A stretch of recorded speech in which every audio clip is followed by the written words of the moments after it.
Hello, my name is Amelia Gutierrez Gonzales.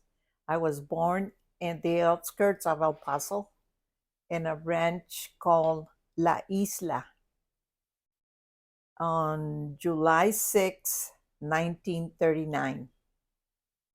I'm glad I was born on that day. That was my dad's birthday.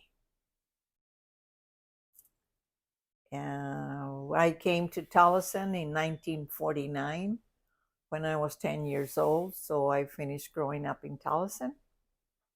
Then, when I was 19, I came to Avondale with Mr. Pancho, and I've been here since.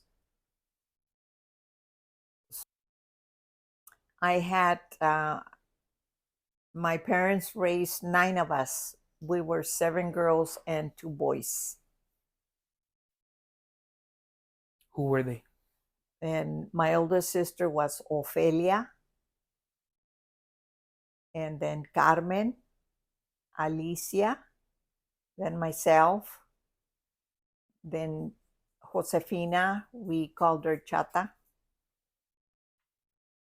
then Alfredo, we called him Ferin, then Toña, no, Toña first, and then Alfredo, Antonia, and then Alfredo, and then Irene. Winnie, Irene, and then Ernesto. But I'm the only one left. They all pass in kind of their young age. So I'm the only one left of all of them. What year did you Ernie pass? In 2007, he was the. It was April 11, 2007. He was just him and I were left, and then he left me. And what were your parents' names? My mother's name was Maria Barreno Gutierrez. My father's name was Tranquilino Falcon Gutierrez. Okay. I was born on my dad's birthday, like I told you. So my mother was going to name me after my dad's name, and I was going to be named Tranquilina. My grandfather, Macario, went to see me and asked what my name was. And my mother said Tranquilina. And then he said, no. So my grandfather said, no, her name's not Tranquilina. Her name's going to be Amelia, like the Amelia Earhart that was a pilot.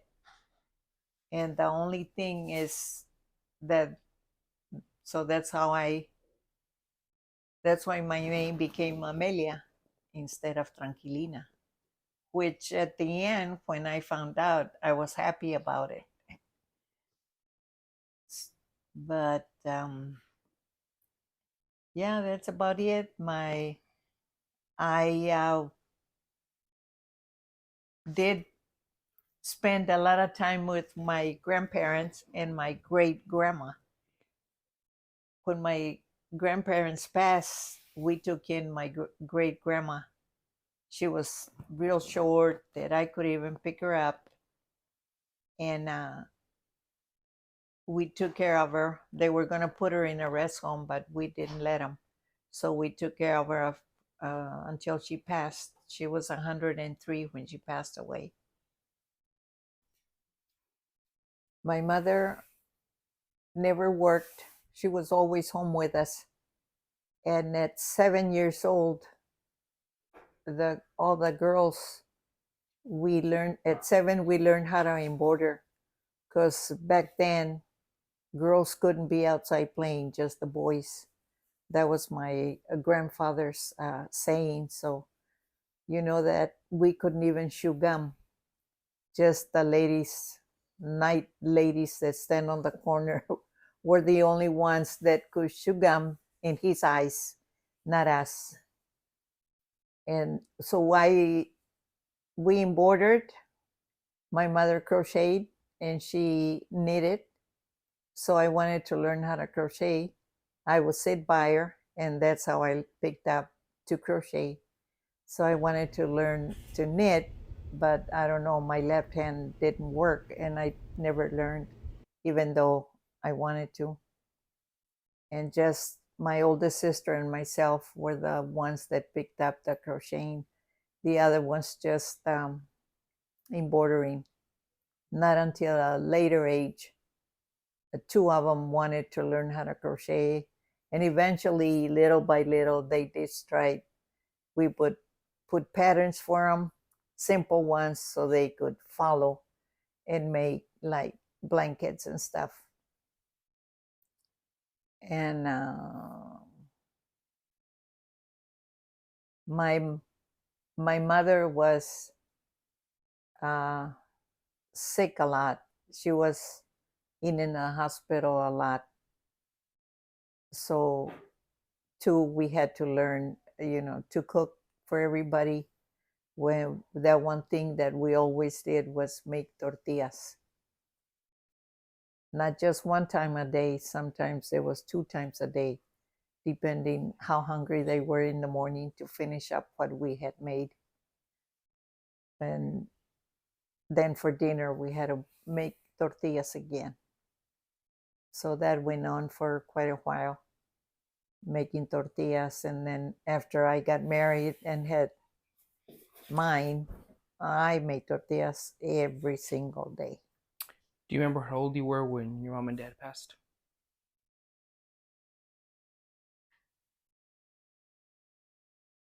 When my dad passed away in 63, So you're in your 30s? yeah. Yeah, my dad passed away in December of 1963. My mother passed away in August of 77.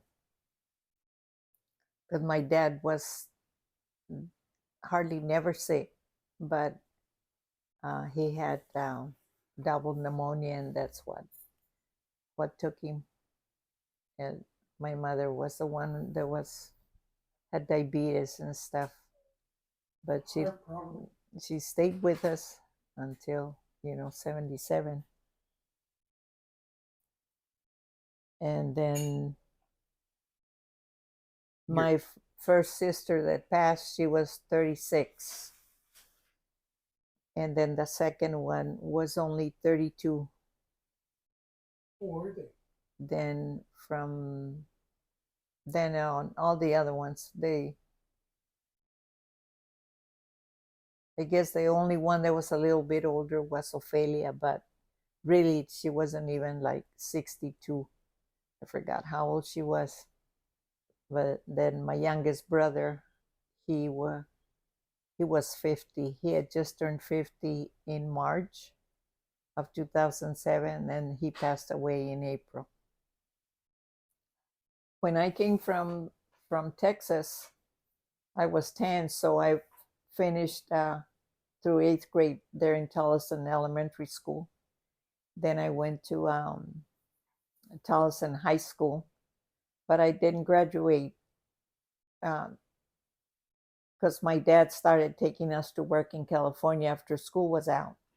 So I was behind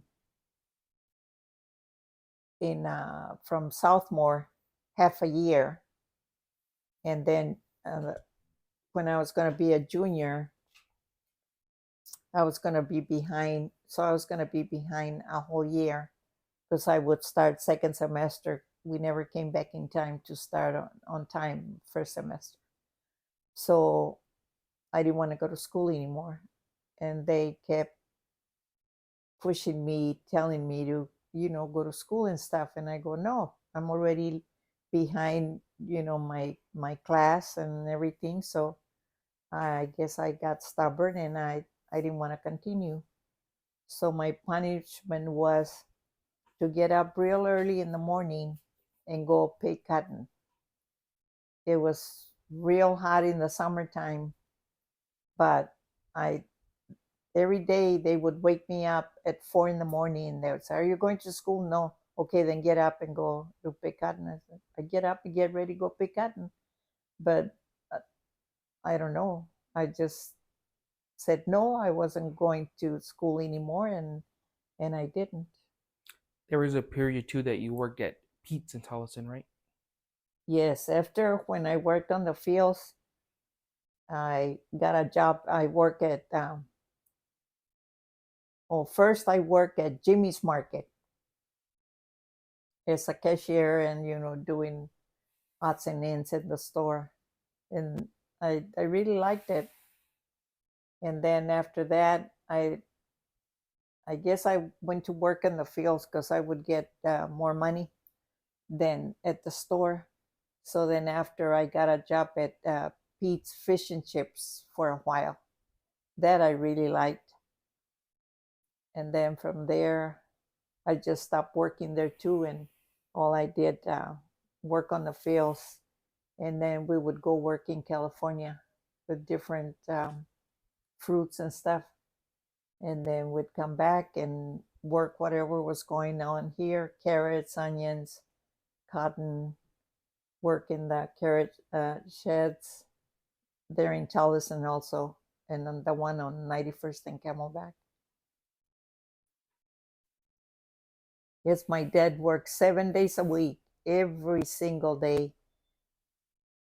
So we only had the one car because, well, that's all we could afford. And even if we had two, nobody was old enough to drive. So my mom and us, I was raised in Towson at 261 West Adams on the south side of Van Buren, and the church in Towson is on the north side of Van Buren. And we would walk every Sunday from Adams to, I forget the name of the street where the church is at, but we would walk to church every Sunday. If it was pouring rain and all that, we wouldn't go. But any other time, it was hot, cold, we would walk to church. And then how old are you when you met Pancho? I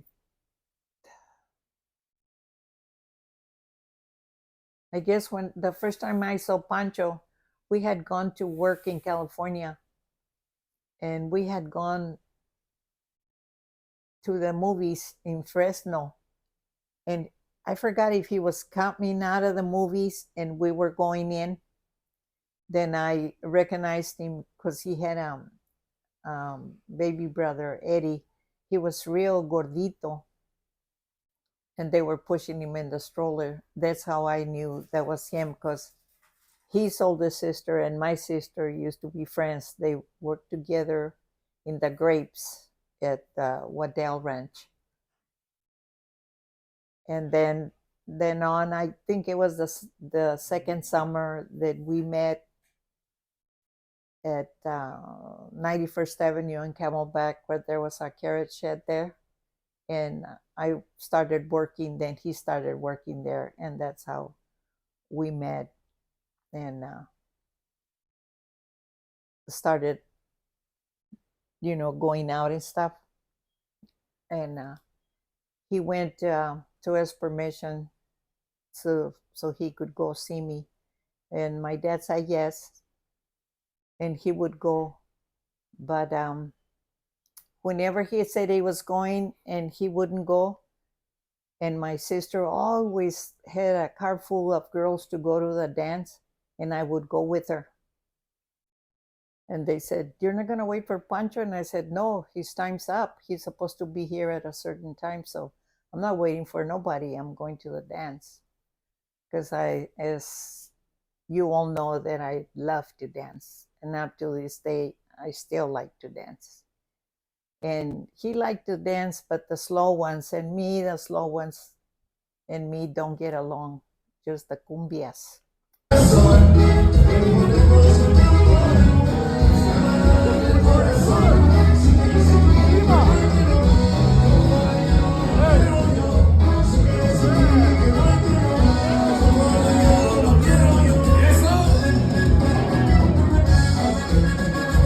There used to be a lot of tardeadas at the Calderon Ballroom in Phoenix. And one time he said, Amelia, no vayas. And I go, why? He said, no, don't go to the dance, because I'm not gonna go. And I said, oh, okay, I'll stay home. I won't go. And then I said to myself, why am I gonna be just sitting here if he's not coming, if he's not going? Well, he's not going. So I got ready and went with my sister to the dance. We got there to the parking lot, and who do I see first? Him and his compas. So I said, don't go to the dance, because he wasn't going. So I just walked in, and when he went in, I was already dancing.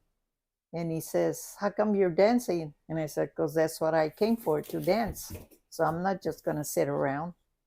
And he said, oh.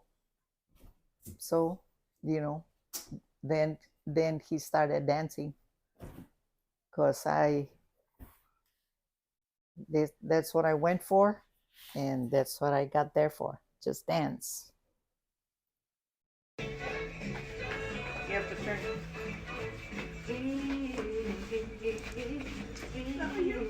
Again, Billy. You have to jitterbug. So we eloped, and we stayed at his mom's house, like maybe all I lasted was 2 weeks. I couldn't stay there anymore. So then we went to his sister's house, Mary. She lived by herself. So we stayed with her up to when our first baby was born, which is Frank. Frank was about 6 months when we moved to Tolleson. My mom had a little casita in the back in her yard. It was the 2 rooms, just a kitchen and a big room. So we stayed there for 3 years. And he worked, and we started saving money to buy, because I wanted a house. And I thought we were just gonna save the money to move out, to a big, let's say, apartment or something, because it was the three of us. But then, like 2 years after, we had Mark, and then a year after, we had Michelle, and we were still in that 2-bedroom little house. So we saved, back then we needed at least $500 for a down payment for something. So Pancho said, oh, we have enough money to buy a new car. He said, you want a brand new car? And I go, no, I don't want a car. I want a house, because I'm not going to live in the car. We need a house. We already had the 3. Then I was pregnant with Javier. So he said, oh, so you don't want a car? And I go, no, I don't want a car. And he said, oh, okay. So we came to where we're at right now in Avondale. The house wasn't built yet. So we went with Ed Hazelton to see if we could qualify to have a house built.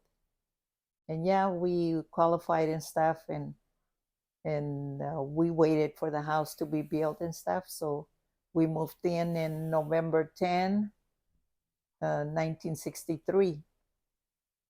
And then Javier was born November 11 of 63. And then from then on, then came Jennifer, 65, Olga, 66, Dominic, 67. And then Emmerich 69, Eric's 70, and Alban 72. So we filled the house pretty fast. So then we only had the one bathroom for all of them. It was a hassle when they started school. They had to start taking showers for school like at 6:30. I start them off so they could be in bed by 9. And that worked until that was in 63. Then we started adding on in 89. And they finished, the addition and stuff. What? How many bed and bath was it before the addition? Oh, the house was only a 3-bedroom, kitchen, living room, and 1 bathroom. So it's why they had to start early taking showers for school, because only the 1 bathroom. And when you added on, how many bed and bath is it? So then we added on, and we added on 3 bedrooms and 3 bathrooms.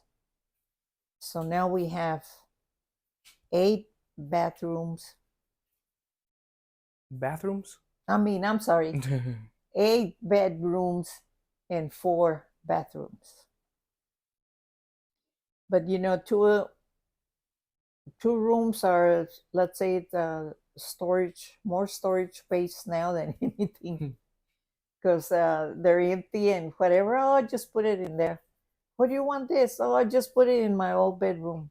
And so it's full of stuff that we don't use and we need to be throwing out. Okay, so Mark was the first one to get married, and he's the first one to bring us the first grandchild in 1984. And then Javier married next, and Dominique was born like in 86, 2 years after Jennifer. And then we had three girls first. Jennifer, Dominique, and Brianna was born in 92. And then in 92, we have 3 grandsons that were born in 92, different months, but in 92. So we have 4 that were born in 92. Then from then on, I don't know, I lost track, but altogether it's 27 grandkids. And in August of this year, we'll have 17 great grandchildren. So I know we don't talk about it a lot, but um, like, do you remember how it happened when we lost Theo? Theo, Javier. how? Like how those few days went.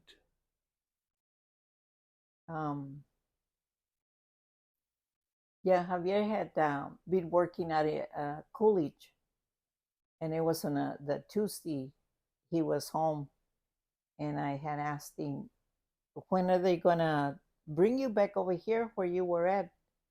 And he goes, they said this week. I'll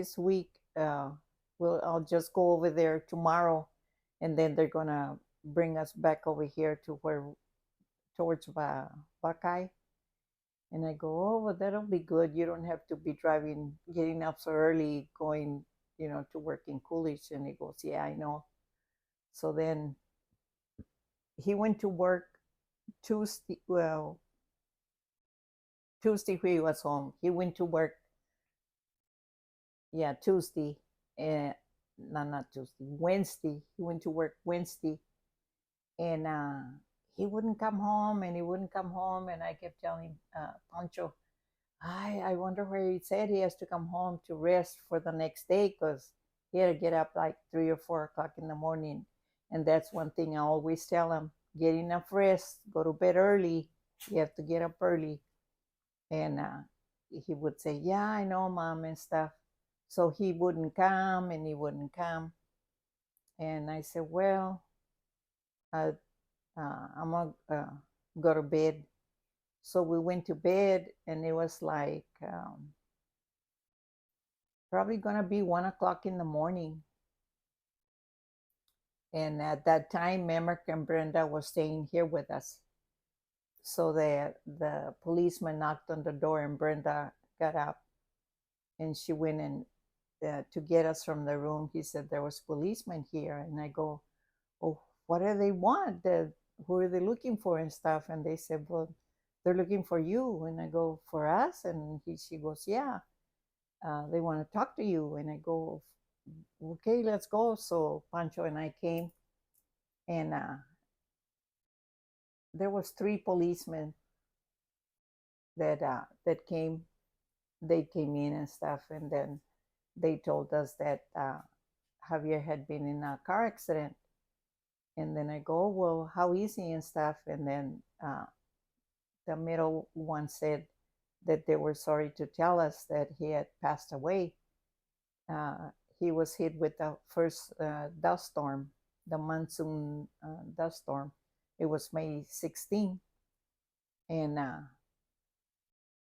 well, at first, when they told me, I just said like if they were just telling me a story that didn't pertain to anything, because nothing would sink in. So I just sit there and I said, well, what time did it happen? And they said it was like after 5 when he had gotten out of work, and that they had taken him to Tucson.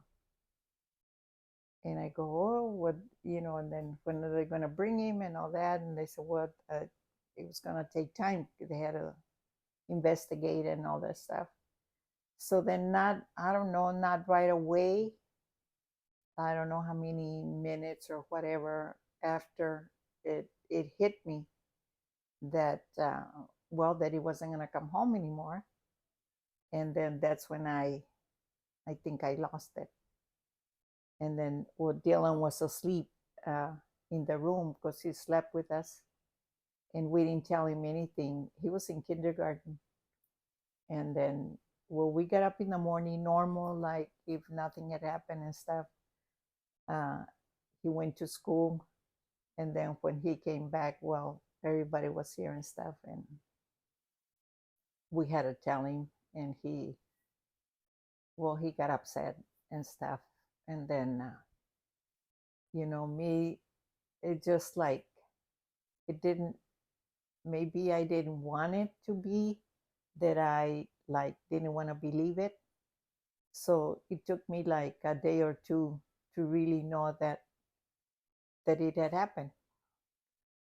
And it just, I had lost all my siblings, my mom and dad, but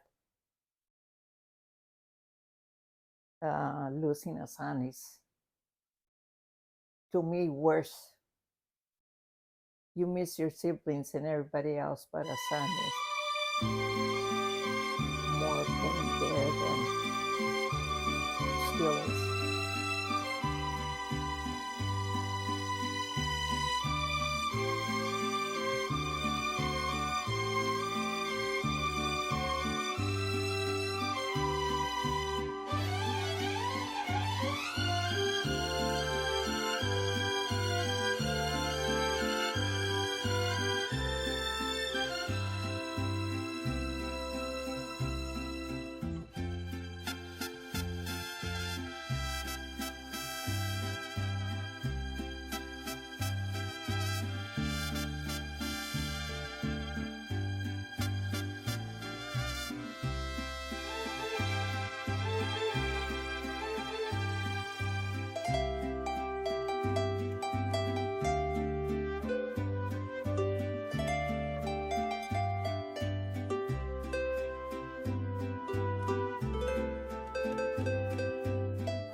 Yeah, so like I told you, we used to go to church every Sunday, and my mom taught us all the faith that I have, and I tried. I think my kids have picked it up also.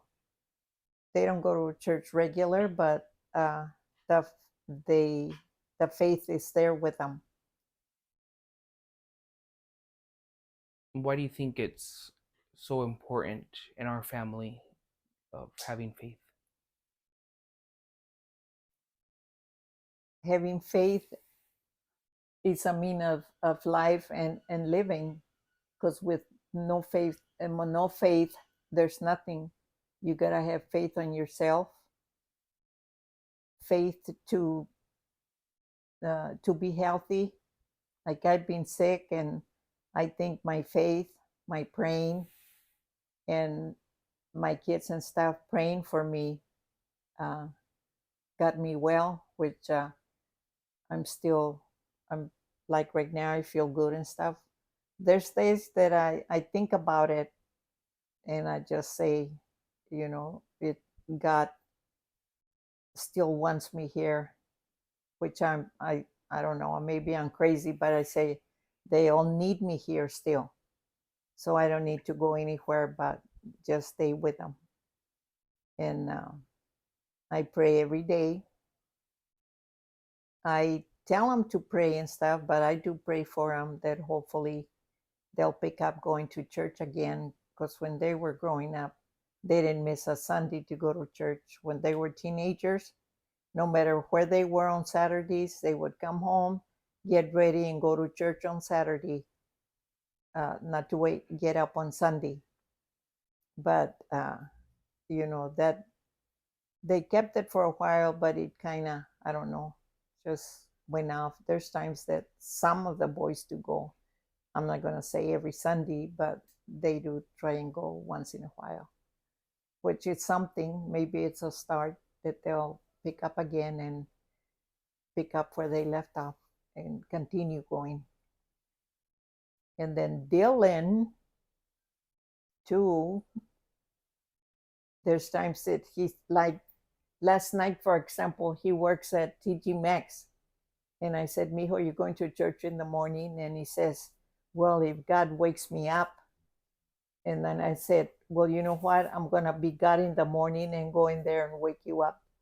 And he just looked at me in a funny way, like, maybe he was thinking, this lady's crazy.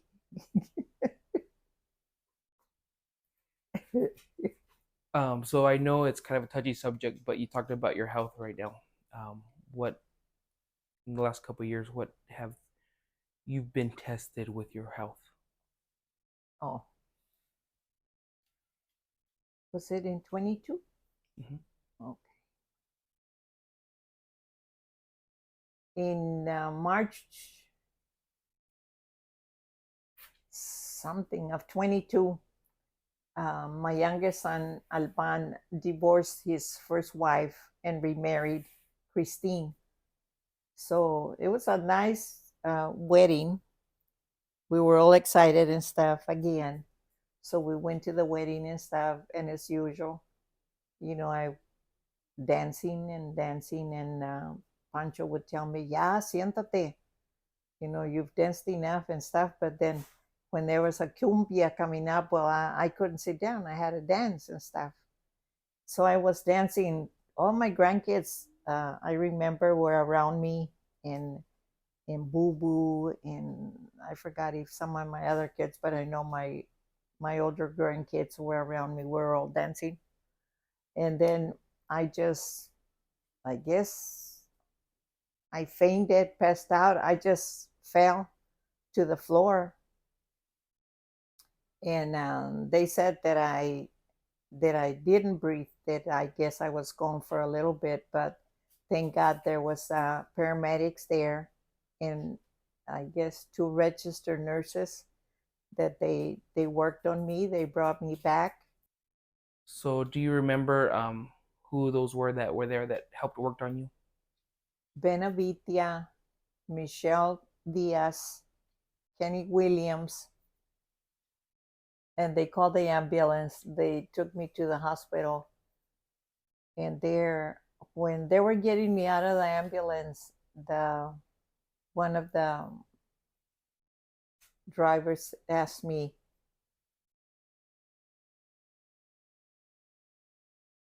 "Where were you?" And I said, "I was at a wedding." And then he goes, "What wedding?" And I go, "My son's wedding." And he said, "What happened?" And I said, "Well, I was dancing and I don't know, I just fell. I guess they said it was a heart attack." So then they said, "Oh," so then he told somebody, "She's talking." I don't know who it was. And then they took me in, they took me right away. They started doing all different kinds of tests and everything. And they kept me in the uh, emergency room because there was no rooms and stuff. So then the next day, Dylan and Pancho went to see me.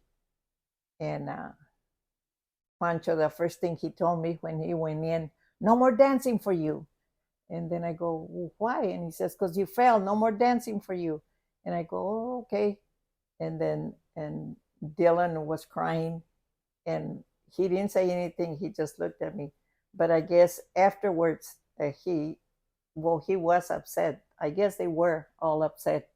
And he said that I was just laughing because, I didn't feel like if I had had a heart attack or nothing. To me, it's just that I felt because I didn't feel a thing. Everybody asked me, "Did you feel, something hurted, did this and that?" I didn't feel a thing. I was just having a good time, and to me, I just fell. And then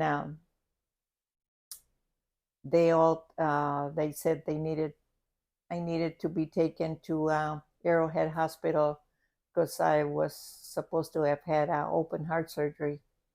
So they kept me here since Saturday night until Wednesday morning. They transferred me to Arrowhead Hospital. And then everybody was uh, like panicky and stuff because they wouldn't take me any sooner and stuff because they said that I needed that surgery done. But I feel good. I didn't feel no pain, no nothing. Do you remember the conversation you had with the firefighters who came to see you? Oh yeah, the two young men that brought me in, well, they wanted to see me, and they looked for me and stuff, and finally they directed them where I was at, so they went in to see me. I have pictures with them where they went. They wanted to see me because they told me that other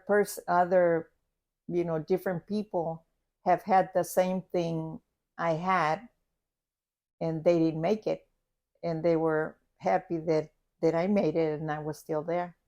So I told them, I gave them thanks and everything for taking me there and stuff. And then Ben too wanted to see me, Ben Avitia. So he did go in to see me, and he was actually crying because he was happy that I was still there. And I go, "Oh, well, thank you for it." Oh, and I asked Dylan, "Dylan, who tore my dress?" And he said, "I don't know who did it." And I go, "Well, you better find out." And he goes, "Why?" I said, "Because they're going to have to pay for it." And he said, "Nana." And I go, "Well, yeah, there was a pretty dress I had on and they tore it." So then he kept asking me, "You still want to know who tore your dress?" And I go, "Yes, I do." So he's probably thought I was crazy, but yeah, I really wanted to know who did it because it was a expensive, pretty dress for one night. So you're about to turn 86. Um, what's out of all these 86 years, what's your favorite memory, worst memory, and would you do it again? My favorite memory is when I found out that I was pregnant with Panchito. Because, before I got married, I had told my mom that I wanted 8. And she told me that I was crazy. And I said, no, Mom, really, I want 4 boys and 4 girls. And she goes, just like that. And I go, yeah, just like that. 4 boys and 4 girls. And he said, no. She told me, no, you're only going to have 1 and then don't want anymore. And I said, oh, I don't think so, but okay. So yeah, that was, but my what? Worst. My worst, well, was when they told me that Javier had passed away. And then when I got sick, I I had the first heart attack, and then on April 4th of 23, I had another heart attack, and that was going to be, I was going to be a bridesmaid. I mean, not a bridesmaid. I was going to be a flower girl for uh, Raquel's wedding, one of my granddaughters, which I was excited because I had never been a flower girl. So the day of her wedding is when they took me back to the hospital where I had another heart attack. And then on the 23rd, right on New Year's Day, I made a menudo and everything, New Year's Eve. They all came and had menudo. Then I told Deal I needed to go to Mervin's. I needed to go to Coles. And he goes, you serious, Nana, on New Year's Day? And I go, yeah, today's the last day of the Coles cash. And I don't want to lose no $50. So we went, and I don't know, I got tired and everything. I couldn't walk. So he said, you're going to the hospital, you're not going home. And sure enough, I was having another heart attack. So then I said, well, what's going on? So they did another stent or something, because the first time they couldn't do open heart surgery because I didn't have good veins to be put on. So they just did 5 stents, and then they did another one.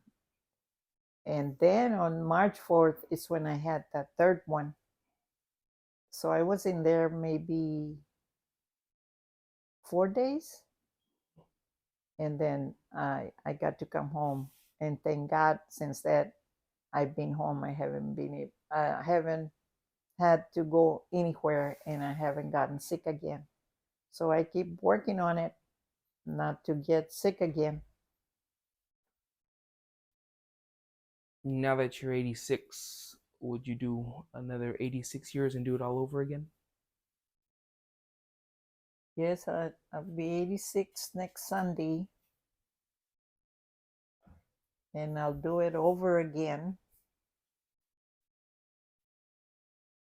Enjoy. Hopefully, I keep enjoying the grandkids and the great. And Bentley? Bentley's a troublemaker. He don't listen to me. He likes to chase flies.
Mueva los ojos nomás.